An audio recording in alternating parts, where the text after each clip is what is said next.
अस्सलाम वालेकुम। तो इस वीडियो में हम पढ़ेंगे पेज नंबर 64 से।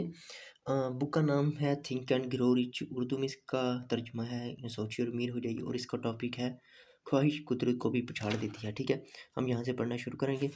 इसके बाब के इस बाब के मौजू क्लाइमैक्स के तौर पर मैं अपनी ज़िंदगी में आने वाले सबसे गैर मूल्य शख्स का तारुफ कराना चाहता हूँ। 24 साल कबल इसकी पैदाइश के चंद मिनट बाद मैंने पहली बार इसे देखा था। वो इस दुनिया में कानों के बगैर हुआ था, और जब डॉक्टर पर इसकी राय के लिए ज़ोर दिया गया तो उसने इतराफ़ किया कि बच्चा ताहयात गूंगा और बहरा हो सकता है।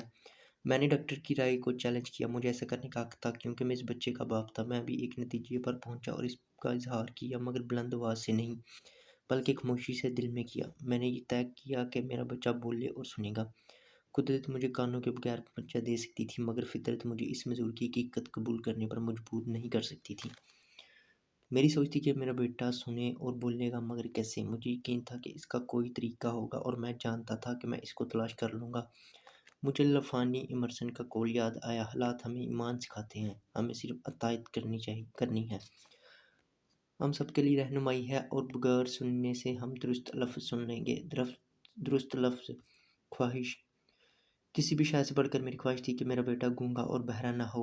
मैं इस ख्वाहिश से एक लम्हा के लिए भी पीछे ना हटा। बहुत साल कबल मैंने तहरीर किया था कि हमारी हदूद वो हैं जो हम अपने जहन में मुयन करते हैं। पहली मरतबा मैंने सोचा कि आया ये बयान दुरुस्त है। मेरे सामने बिस्तर पर लेटा वो बच्चा था जो समाज के फितरत औलाद के बगैर पैदा हुआ था। अगर वो सुन और बोल भी लेता था ताहम ज़िंदगी भर बदल शक्ल ही रहता।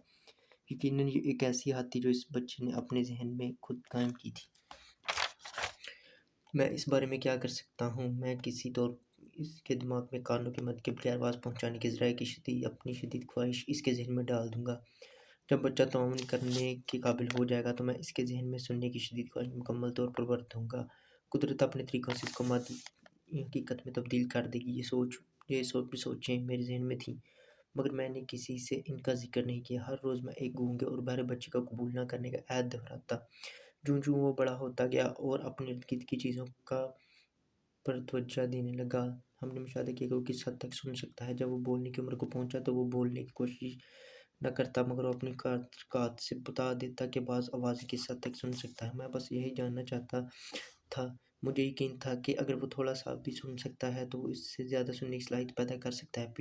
फिर कुछ ऐसा हुआ जिससे मेरी उम्मीद बंधी, और ऐसा बिल्कुल गैर मुतवक्का ज़रिए से हुआ। हमने एक ग्रामोफोन फ़ोन खरीदा। जब बच्चे ने पहली बार मौसीकी सुनी तो वो वजद में आ गया और बिला तखीर इस पर कब्ज़ा कर लिया। जल्दी इसने मखसूस रिकॉर्ड को फूँकें दी, जिसमें से एक it a long way Twitter टू पड़ी थी। जो भी था, एक मौका पर उसने ये रिकॉर्ड तकरीबन 2 घंटे तक बार-बार बजाया। इस दौरान वो ग्रामोफोन के सामने खड़ा था और उसने ग्रामोफोन के किनारे को दांतों दबाया हुआ था। बच्चे की इस खुद साख्ता आदत की अहमियत पर हम कई साल बाद वाक़या हुई, क्योंकि हमने इस वक़्त तक आवाज़ की हड्डी के ज़रिए मुंतकिल बोन कंडक्शन के बारे में नहीं सुना था। बोन कंडक्शन खोपड़ी की हड्डियों के ज़रिए कान के अंदरूनी हिस्से में आवाज़ पहुँचाता है। बच्चे के ग्रामोफोन कब्ज़े में लेने के बाद मुझ पर ये इंकशाफ हुआ कि जब मैं इसकी कनपट्टी की हड्डियाँ दिमाग के सबसे निचले हिस्से से होंठ लगाकर बोलता हूँ तो वो वाज़ेह तौर पर सुन लेता है। इस इंकशाफ ने मुझे ऐसा ज़रिया दिया जिसमें मैं बोलने और सुनने की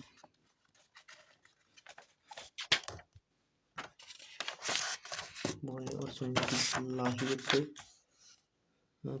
पैदा करने में बेटे की मदद करने की शदीद ख्वाहिश को हकीकत का रूप देने लगा। इस वक़्त तक वो बाज़ अल्फ़ाज़ अता करने की कोशिश कर रहा था। सूरत-ए-हाल कुछ इतनी हौसला अफ़ज़ा नहीं थी, ताहम जिस ख्वाहिश के पीछे यकीन हो वो नामुमकिन जैसे लफ्ज़ को नहीं जानती। ये तो इनकार लेने के बाद वो मेरी बात सुनता है। मैंने बिला-तख़ीर इसके ज़हन में बोलने और सुनने की ख्वाहिश मुंतकिल करना शुरू कर दी। जल्द ही मैंने ये दरियाफ़्त किया कि बच्चा सोने से कबल कहानी सुनने को पसंद करता है, तो मैंने ऐसी कहानी तख्लीक की जो इसमें खुद इंसानी पैदा करें, तख़य्युल की आदत डालें और सुनने और एक नॉर्मल बच्चा होने का शौक़ उभारे। मैं एक कहानी पर ख़ास तौर पर ज़ोर देता और जब भी उसे सुनाता तो इसमें नया रंग भर देता। इसका मकसद बच्चे के ज़हन में ये डालना था कि इसकी मजूरी कोई बोझ नहीं बल्कि बेशकीमती असासा है। इस हकीकत के बावजूद कि वो तमाम फ़लसफ़ा जिसका मैंने जायज़ा लिया वाज़ेह तौर पर ज़ाहिर करता था कि हर मुसीबत अपने साथ मुसावी फ़ायदे के बीज लाती है। मैं ये इतराफ़ करूँगा कि मुझे बिल्कुल भी इल्म नहीं था कि ये मजूरी कैसे की ایک اثاثے میں تبدیل ہوگی، تاہم میں رات سوتے وقت سنائی جانے والی کہانی میں اس فیصلے کو شامل کرنے کی مشق جاری رکھی۔ میں امید کرتا تھا کہ ایک وقت ایسا آئے گا جب وہ ایسا طریقہ دریافت کرے گا جس سے یہ رکاوٹ کسی بامقصد کام کے لیے استعمال ہوگی۔ عقل یہ کہتی ہے کہ کان اور سننے کی فطری صلاحیت نہ ہونے کی کوئی تلافی نہیں ہے، خواہش اس کے پیچھے یقین تھا۔ اس نے عقل کو ایک طرف کر دیا اور مجھے اپنا کام جاری رکھنے کی تحریک دی۔ ماضی پر نظر ڈالتے ہوئے جب میں اس تجربے کا جائزہ لیتا ہوں تو یہ بات سامنے آتی ہے کہ میرے بیٹے کے مجھ پر اعتقاد یا انوکھے نتائج میں بڑا حصہ ہے۔ میں جو کہتا اس نے کبھی اس پر اعتراض نہیں کیا۔ میں نے اس کے ذہن میں یہ ڈالا کہ اسے اپنے بڑے بھائی پر واضح برتری حاصل ہو، یہ برتری بہت سے انداز میں اپنے آپ کو ظاہر کرے گی۔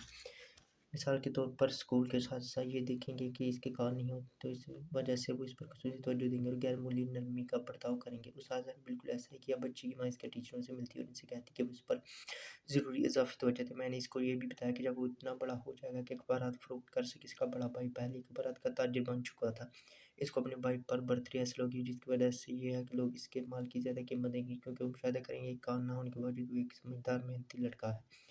ہم یہ بھی مشاہدہ کر رہے تھے کہ بچے کی قوت سماعت بتدریج بہتر ہو رہی ہے۔ مزید برآں اس میں مزدوری کی وجہ سے شرمیلے پن کا کوئی رجحان بھی نہیں تھا۔ جب وہ قریباً 7 سال کا تھا تو اس نے اس بات کا پہلا ثبوت دیا کہ اس کو باتیں ذہن نشین کرانے کا ہمارا طریقہ بار اول ہو رہا ہے۔ کئی ماہ تک وہ اخبارات بیچنے کی اجازت کی التجا کرتا رہا مگر اس کی والدہ نہیں مان رہی تھی۔ وہ اس بات سے پریشان تھی کہ بہرے پن کی وجہ سے اس کا تنہا سڑک پر جانا غیر محفوظ تھا۔ بلاخر بچے نے معاملات اپنے ہاتھ میں لیے۔ ایک روز جب وہ نوکروں کے ہمراہ گھر میں اکیلا تھا، بوچی خانے کی کھڑکی کے ذریعے گھر سے باہر نکل گیا۔ اس نے ایک قریبی موچی سے 6 سینٹ ادھار لیے اور اس رقم سے اخبار خرید کر بیچے۔ تمام اخبار بیچنے کے بعد اس نے مزید اخبار خریدے اور بیچے۔ شام تک وہ یہی عمل کرتا رہا۔ اس نے اپنے بینک کال کو اس کے 6 سینٹ واپس کیے اور اپنی گنی اور تو اس نے 22 سینٹ کم 42 سینٹ کا 42 سینٹ کا خالص منافع کمایا تھا۔ رات جب ہم گھر پہنچے تو ان پیسوں کو مٹھی میں سختی سے دبائے ہوئے سو رہا تھا۔ اس کی والدہ نے اس کی مٹھی کھول کر پیسے نکالے اور وہ بڑی بیٹے کی پہلی کامیابی پر اس کا رونا بڑا ہی غیر مناسب محسوس ہو رہا تھا۔ میرا رد عمل بالکل الٹا تھا۔ میں کھل کر ہنسا کیونکہ میں جانتا تھا کہ بچے میں خود اعتمادی پیدا کرنے کی میری جدوجہد رنگ لے آئی ہے۔ تو میرے خیال سے یہ اتنی ہی ہے، اگر نہیں یہ کہانی اور بھی پڑھی ہے تو آج کی ویڈیو میں بس اتنا ہی تھا، ٹھیک ہے۔ 7 منٹ کی ہو گیا تو نیکسٹ پڑھ لیں گے یار کوئی ٹاپک، ٹھیک ہے نا۔ ابھی میں چلتا ہوں، اوکے بائے۔